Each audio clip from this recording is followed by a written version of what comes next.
on my way. Where the hell have you been? This is the third time this week, and you think you can just walk in here whenever?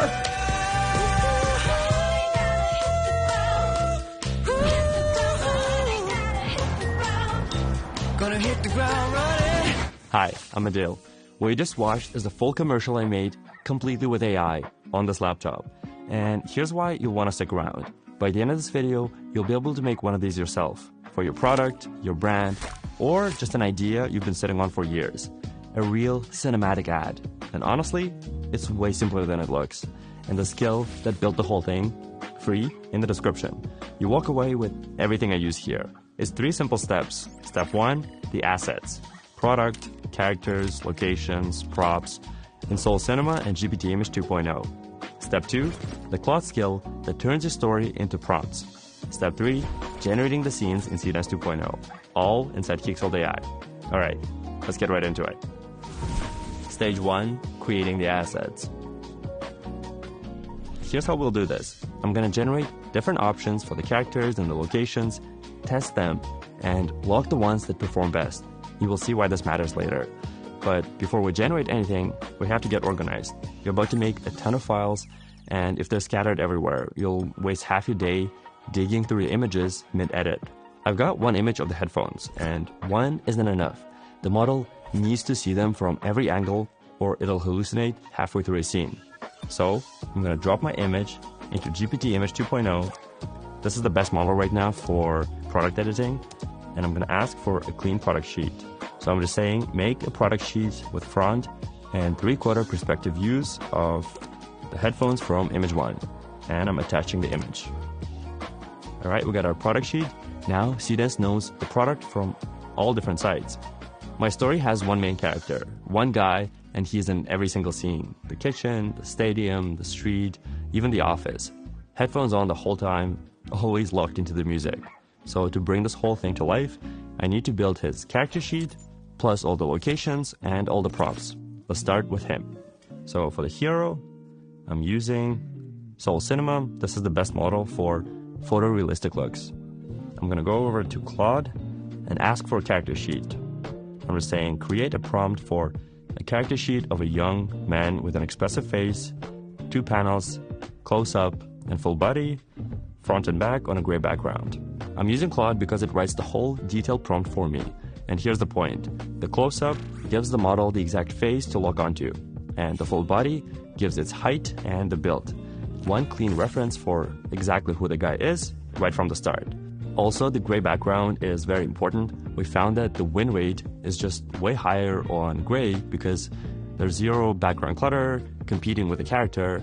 More of what you generate comes back usable. 8 images cost only 1 credit in Soul Cinema, so I go wild, run a bunch of batches, and scroll until the face stops me. And here's a very important tip. Don't pick just one, grab a couple you like and test them. Why? Because a face that looks great as a still might fall apart the moment it moves, and I won't know which one holds up until I test them. So I'm gonna keep these 2 and decide later with actual footage. For now, I drag both onto my canvas. Quick note on the canvas, since I'm using it the whole time, it's basically just my workspace. I lay every candidate side by side, compare them, and drag the winner to the top to lock it. Everything is right there in the view, so nothing gets lost. Let's move on to the next asset. The hero is the one that has to carry the whole thing, so he gets the care. The boss is a side character, he doesn't need that. So I'm not going to overthink him. I'm using AI Cast here because it delivers instant character sheets and multiple styling options from a single prompt. You can build an entire cast with this, but let's start simple. I'll type an office boss in his 50s with a pot belly wearing a suit. Alright, some of these are too friendly. I want a boss who's genuinely furious. Like this guy over here. I mean, look at that. Pure villain, he's perfect for our story. Alright, the boss is done. Let's move on. Now, this is the part that makes or breaks the whole video. If your location looks fake or plasticky, no prompting will ever save it. I want one thing across all of them. Bright, clean, high-budget commercial vibe.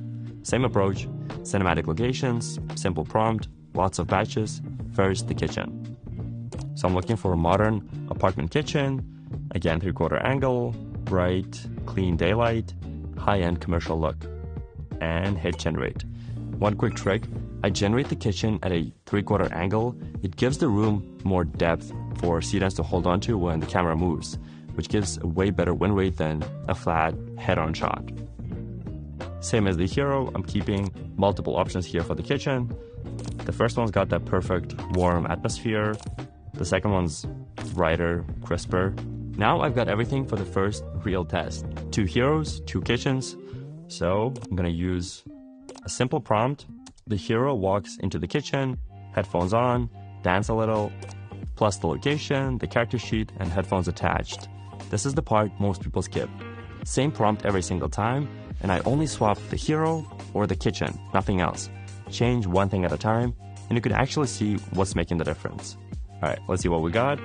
Side by side, it's obvious. So the first location, in both, the face is just Spanish. It's too dark, and the whole shot sinks into shadow. The second one's brighter, more polished, looks like an actual commercial. That's the winner for the location, and for the character, the curly-haired guy owns the frame. He's a better dancer, has better presence, and he just fits in the space. So that's it. We're gonna go with character A and kitchen B. On our canvas, the winner's to the top and locked. And immediately a problem. When animating, I need the hero to make coffee and then leave. So we need a couple tweaks for the location before we can move forward. I'm gonna bring that kitchen over to GPT Image 2.0 and say, clear everything off the kitchen island so the top is empty. On the left counter, add a gas stove. On the right wall, remove the TV and put a door there instead. Keep everything else the same. And we generate. Alright, there we go. Now, first location is locked. And one more very important thing before we make the next location. After enough generations, you start spotting the same problem before it bites you. And here's one pro tip learned the hard way. Look at this character sheet. Multiple faces in one image. Looks fine now, but when we animate later, the video model doesn't know which face to grab, so it drifts. There's an easy and a very effective solution. I'm gonna bring my character sheet over to GPT Image 2.0 and say, erase the face from the full body shot on the right panel. And just like that, one face to lock onto, and he's all set. And I'm gonna quickly do the same for the boss as well, attach the image and do it again. Now both faces are locked. Alright, let's keep building. Now the other locations, same way. Generate, keep the best onto the canvas. The stadium, I'll be honest, I didn't want to handwrite a prompt for a cinematic stadium from scratch, so I didn't. I'm giving Claude 3 things. Running track, 3/4 view, sunny day.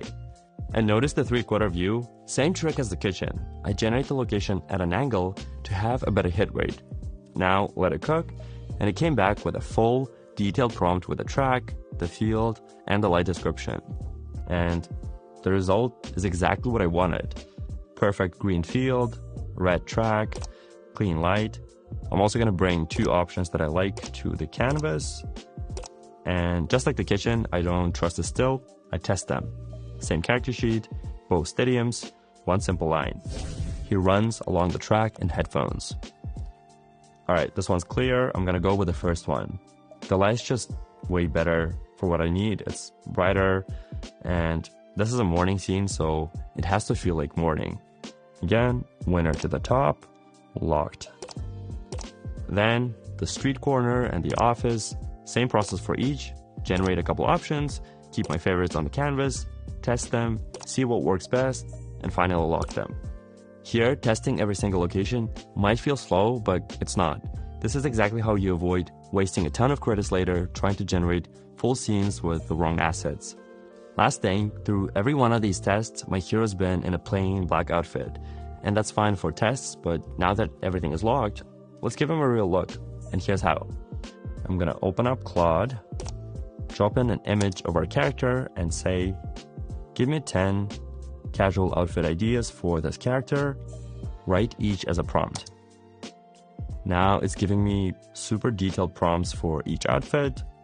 I run all 10 in GPT Image 2.0 and compare. Okay. So many decent looks. Honestly, I'd probably wear half of these myself. Here, I love the top in one and the jeans in another. So I'm not gonna settle. I'll ask, take the shirt from the second look, make it pink, and keep the jeans from the first. Combine them into one prompt. And run that again.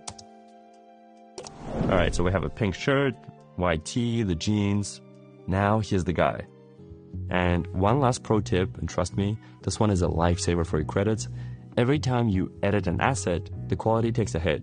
We built this character in Soul Cinema, and the quality came out crisp, right down to the skin texture. But when we ran it through GPT image for the edits, it softened everything up. And that's exactly how you get that flat, plastic AI slop look, which we definitely don't want. Goal is keeping it looking real. So here's the play. You take your original high-detailed Soul Cinema shot and your newly edited GPT image version, and you pull them both into a photo editor. Any basic editor works just fine. Soul shot on top, edited version underneath. Mask out the old outfit on top, the new one shows through from below. The face, the skin, the background, all from the original stays Soul. Only the outfit comes from the edit. And lastly, the props.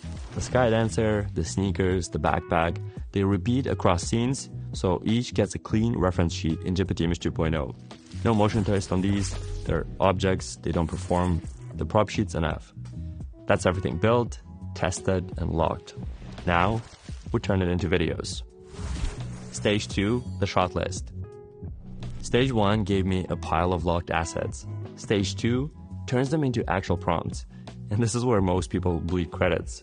Here's a trap. You open Seedance, you start typing a prompt from scratch, you overload it, you hate the result, you tweak it, run it again, and 20 generations later, you've spent a fortune, and your initial idea is a mess. Let me show you how to fix that. First, I never write prompts by hand. I use a skill I built in Claude. Quickly on what that does, since it's the engine of the whole stage. A skill is a file you load into Claude that teaches it to do one job exactly your way. This one does a single thing. It writes shot lists with prompts tailored for Seedance 2.0. Everything we learned making our last film, how Seedance wants a shot described, what holds character consistency, what breaks it, all of it is packed into this one file. It's in the description, load it once, and Claude stops guessing and starts writing prompts like we would. New chat, now I give it 3 things. First, the script. I wrote the whole ad out beforehand, and the idea behind it is super simple. You know that feeling when everything is loud at once? The mower outside, the traffic, your boss. This is the ad. A guy is mourning, and one tap on his headphones switches the whole world off. 1 beat per scene.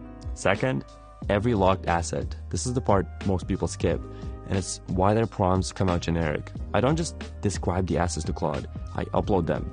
All of them straight from the canvas. The more you can actually see, the better it writes.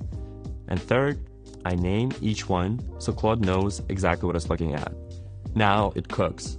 Every scene broken into prompts, each one written for Seedance. And here's the thing I want you to understand before we touch it, because it changes how you work. This isn't a pile of separate prompts. It's a shot list, one connected document. It's connected 2 ways that matter. This block at the top is the style prefix. Lighting, camera, color, the whole look. It's glued to every single prompt in the document.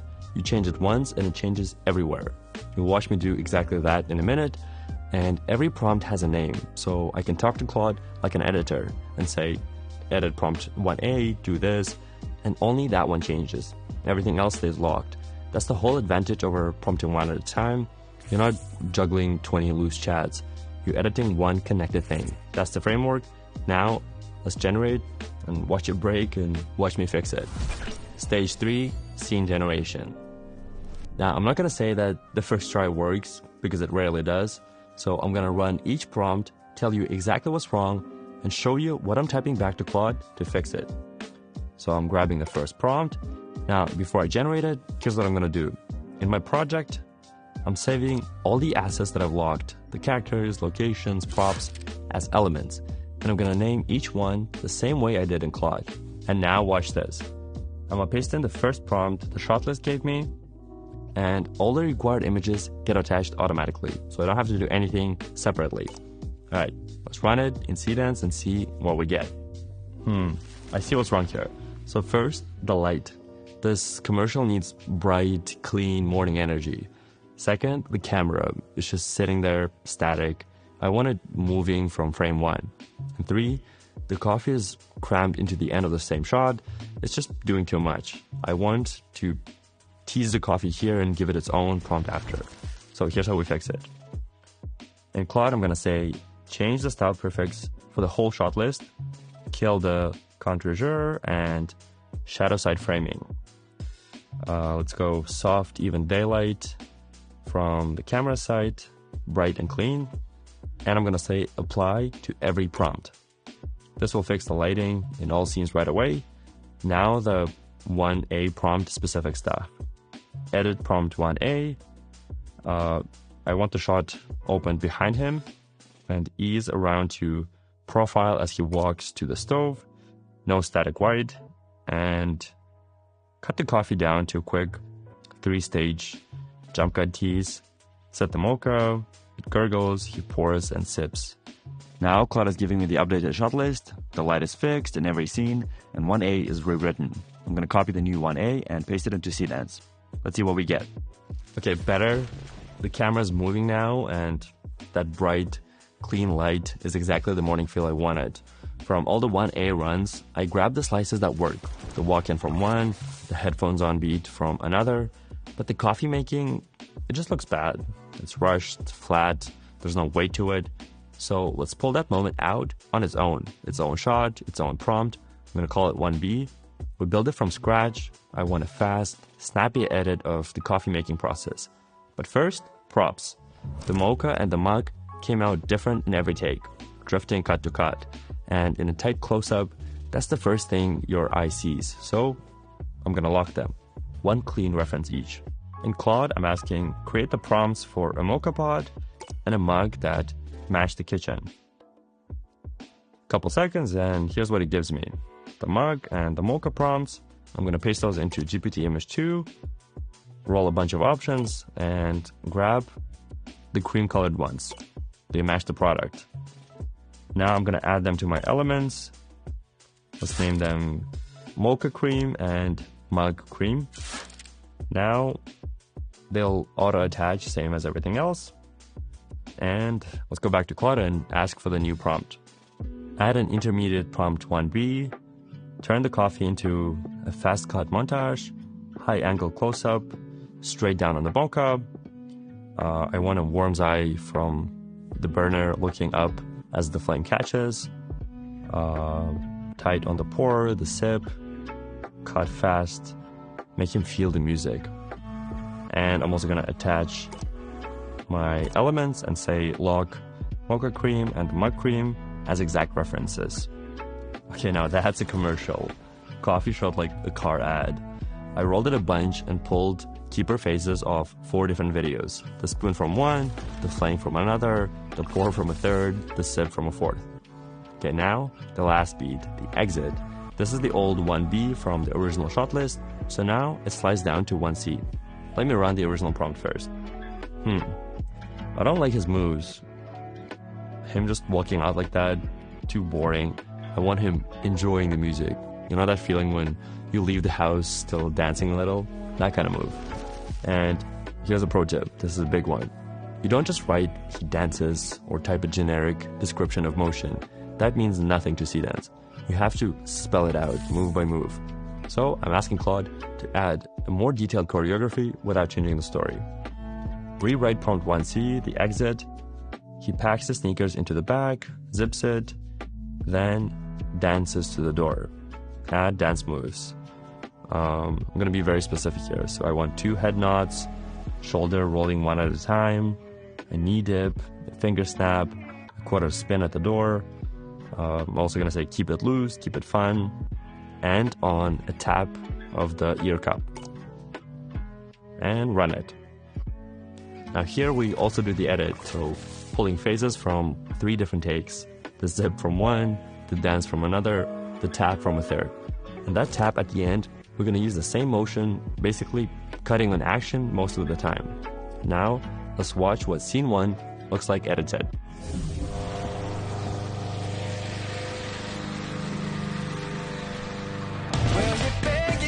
stay, but I'm going my own way. The skies ain't looking cloudy or gray. I won't even hold it. 3 prompts, 9 generations, keeper phases of 9 different 15-second clips. That's scene 1, now the stadium. Let's start with prompt 2A. Okay, the stadium, completely different energy. And the first thing I deal with isn't a prompt, it's his clothes. My hero's lock sheet is in his casual look, the pink shirt. He's not running around in a button down. So before I generate a single frame, I build him an athletic version. I'm gonna go over to Claude, attach his character sheet, and also drop the sneakers as a reference. I'm gonna say, give me a prompt to edit this character sheet so that he's wearing a blue athletic outfit with these sneakers. A quick thing before people get this wrong, since I need to stitch slices from different takes together, the outfit would jump. Every generation would give him different shorts or different shoes. To stop that, I lock the outfit down as a reference. I take Claude's prompt into GPT-Image2, feed it the character sheet plus the sneakers, and generate a few solid, consistent options. Let's see what we got. Alright, I'm gonna choose this blue outfit. That's my dry athletic hero. Into elements as S-Hero. Now, here's the move that saves me 10 minutes from now. I'll create a second sheet, same guy, same outfit, soaked, because he's about to sprint, and by the finish, he needs to be drenched. And if I take a dry reference and ask Cadence to sweat him up with words, it starts improvising. When the face drips off of him, so I'm gonna make the wet version now on purpose. I'll attach the character sheet and ask, same character sheet, post-run, sweaty chest, sweat stains on the shirt. Let's save it as hero wet. 2 sheets, 1 dry, 1 wet. That's the rule. If your character has to change mid-sentence, don't fight one reference. Build a second, because images are cheap, videos aren't. Then I tell Claude when to use which. So for 2A, use the dry S-Hero for the warm-up and run cuts. Switch to S-Hero wet for the final death zone stop. That's the only cut where he's soaked. Alright, now I run 2A. Okay, first thing, the light. Remember that lighting fix I made to the prefix in scene 1? That was perfect for the kitchen, but it's not fantastic here. The stadium at midday should be harsh. Blazing sun, harsh shadows on the track, saturated color. The prefix is just a default. When one scene needs its own look, I override just that scene. For scene 2 only, override the prefix lighting, bright, genuinely sunny midday, strong direct sun, high and frontal behind the camera, deep blue sky, crisp, hard-edged shadows on the track, saturated color. Okay, better. Now, 2 quick fixes. 1, the warm-up. I don't want him stretching, I want it dynamic from the very first frame. 2, and this one's easy to miss, the opening cut into scene 1, the hand tap doesn't match. It's a different hand, and the motion is slightly off. So I'm gonna send it back and ask Claude to fix it. Rework 2A, kill the warm-up, match the opening tap to the closing tap of 1C exactly, same hand, same motion, so it match cuts clean. To make the ad interesting to watch, I'll also ask, give me broadcast style wides from the stands, tight tracking shots of his legs driving, and a worm's eye view right from the track level where he spins straight over the lens. And save that as 2B. Okay, now it moves. Here I'm going to keep the opening, I'm going to keep the finish. The tracking, leg shots, and the wide shots. All good. But the scene's still missing one thing. A real product shot. This whole ad is the headphones. I want one cut that's nothing but them. So add a version 2C, keep the same opening and closing tab, swap the middle for a single body rig snorri cam locked on the right ear cup, camera bolted to his body, the headphones rock solid dead center, everything behind him ripping past in motion blur. And let's copy and paste it into Cadence and hit generate. Oh yeah, look at that. The headphones sit dead center, locked while the whole track tears past behind them. That's the shot your eye goes straight to. And normally, a move like that means a body rig, a camera operator, a day and location, a few $1,000s before anyone ever hits record. Here, I just generated it. 3 prompts, 6 videos pulled into the cut, the dynamic wide and the worm's eye from one, the body rig shot from another, the finish of a couple more, stitch the best seconds, and that's the stadium. So that you can't play me twice, no babe. Who do you think I am? Well, I'm gonna... Okay, this is the hard one. The most dancing in the whole ad, and a ton of stuff that has to stay locked frame to frame, the corner, the props, the sky dancer. Let's run the starting prompt and see what we get. Okay, I already see what's breaking. So there are 3 problems. 1, the light's off. The whole ad plays out as one continuous midday, so it has to read that way. Sun straight overhead. 2, my hero walks a different direction every single generation. And 3, the sky dancer, watch it. Huge in one take, tiny in the next, jumps to a different spot every time. Now, the fix here isn't words. Text just can't pin a location down. So, I give the model a map instead. Honestly, this is the #1 hack to steal from this video. Normally, you'd use brute force, running 20 generations just to fish out a few good seconds. That's slow and burns through credits. The map skips the lottery. By showing the model exactly where things sit and how big they are, it gets it right take after take. Watch this. I built it in GPT Image 2.0. So I'm going to say make a schematic, mark the fire hydrant, and lock the sky dancer to its right. It should be 2 times a person's height, located on the same line. And I'm attaching the location. And now that's my map. I'm going to take it to Claude and have it rewrite the whole prompt around it. Rewrite the street prompt on this schematic. Lighting is bright midday, overhead sun, short hard shadows underfoot, no sunset. It's the same morning as everything else. Hero moves left to right, dancing, road on his left, and the brick building on the right. Camera following, and let's make it lively, pedestrians and traffic throughout. So I'm fixing all 3 problems in one prompt. Now let's paste it into Cdance and run it. Okay, much better. The dancer is keeping his size and the direction is mostly there. And I also like the top shot here. I'll use it for the next iteration, but one problem, the model is still losing track of the geography. Our hero keeps drifting around between takes. To fix that, I'm pinning him to a tree on the left side of the frame to give the AI a solid anchor.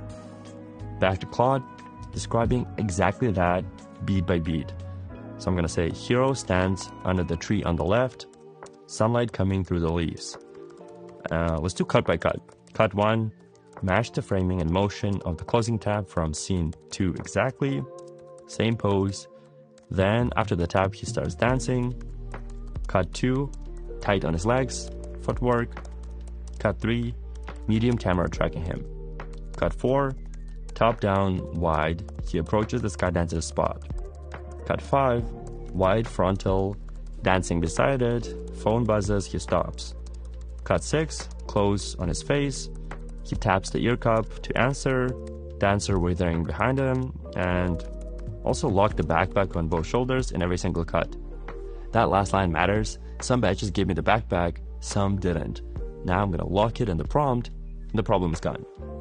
Paste and run again. Now the cuts and movement are clean, but the dancing is totally generic, just loose and mushy. It's the exact same lesson as the kitchen exit. He dances, it's just not a direction. So instead of telling him to dance, I'm choreographing every single cut by name. So for cut 1, slow head bob, left and right, catching the rhythm. Cut 2, sharp footwork, skips, stomps, and quick weight shifts. Cut 3, locking style, arms snapping into frozen geometric poses. Cut 4 and 5, hip-hop dance. He spots the sky dancer, grooves, then goes full out. Wide arms, shoulder isolations, stopping on the beat. And here's the pro tip that ties it all together. I'm gonna drop my actual music track into the prompt as an input and tell it, add the music track as an input and have the hero dance in time with its beat. Now every move lands on the beat. And last thing, the final cut, I want the dancer to feel huge over him. So cut 6, drop the camera low and tilt up so the sky dancer cowers withering over his shoulder behind him. Now let's copy the prompt and also load the track in as an input here in Cdance. Same name and batch several. Alright, that's the shot. Confident, loose, and the Sky Dancer stays perfectly locked in place every single cut. Now, I actually pulled 6 videos into this one, and notice, this was all done by iterating on one single prompt 3 times, not writing 3 separate ones. That's the real trick. Sometimes you build in pieces, and sometimes you just tweak one shot until it's perfect. Scene 3 is locked, next is scene 4. Alright, the office. Our hero finally makes it to work, and his angry boss is waiting for him. This is the climax. The whole ad has been building up to this exact room. Let's run the starting prompt for A. I love that our guy doesn't care at all that the boss is mad. And the boss is great right away. Lots of presents, he's annoyed, but he's not overdoing it. He stays. But the entrance is a bit off. Right now, the guy's just kind of there. I want him walking in, through the door, and the camera following him, dancing the whole way. Here's the thing though. Same problem as the kitchen. If I just say he dances, I get random flailing. So I do the scene 1 trick again. I don't ask for a dance, I write out the moves one by one. 2 fixes, 1 edit. The match cut up and the dance entrance. Edit for A, open on a tab that matches the last cut of scene 3 exactly. Same pose, so it match cuts clean. Then he pushes through the office door, camera follows him in, he's dancing the whole way. 2 head nods, a shoulder roll, a dipping step, a knee lift, a finger snap, landing on a smirk. Yeah, that's the one. The camera follows him in, the dance is absolutely killing it, and the boss is perfectly framed right behind him. That's the whole thing right there. I'm keeping all of it. Scene 4, locked. Alright, scene 5, the boss, the guy screaming 30 seconds ago, is now out on the street, headphones on, doing the full wavy dance right next to the Sky Dancer. The whole joke is the contrast, so I'm not gonna overthink it. For scene 5, make a wide eye-level shot, the boss, headphones on, suit rumpled, doing a loose, full-body wave dance right next to the Sky Dancer. The passerby smiling, lock him to the right of the Sky Dancer using the scene 3 schematic. Now I'm gonna paste it, and as you can see, the schematic gets attached automatically. And let's do a couple batches and run it. Look at him. Guy clearly just needed to put some music on. This is the perfect end to the story. Alright, let's stitch it all together and watch the full commercial top to bottom.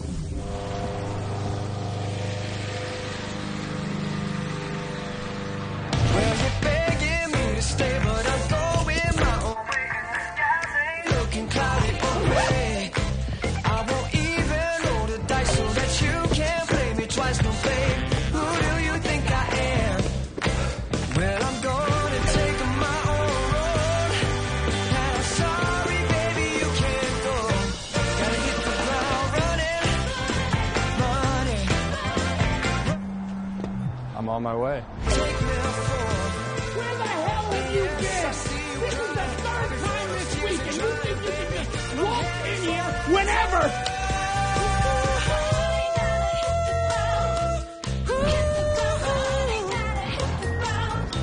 Gonna hit the ground running. So let's wrap this up.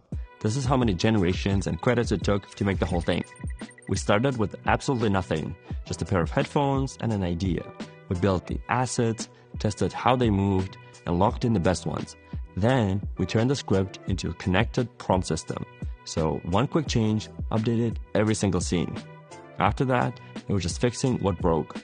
We used a layout map to hold the location, swapped characters for the post-run look, and wrote out choreography move by move. Because here's the real secret. The finished ad is just the best few seconds out of 100 tries cut together. That's the whole game. Iteration is the skill. And this isn't just for headphones. Swap in any product you want. The workflow is exactly the same. The real power is in how you describe it. Now, go make yours. And as always, if you found this video helpful, hit the like button, subscribe, and I'll see you guys in the next one.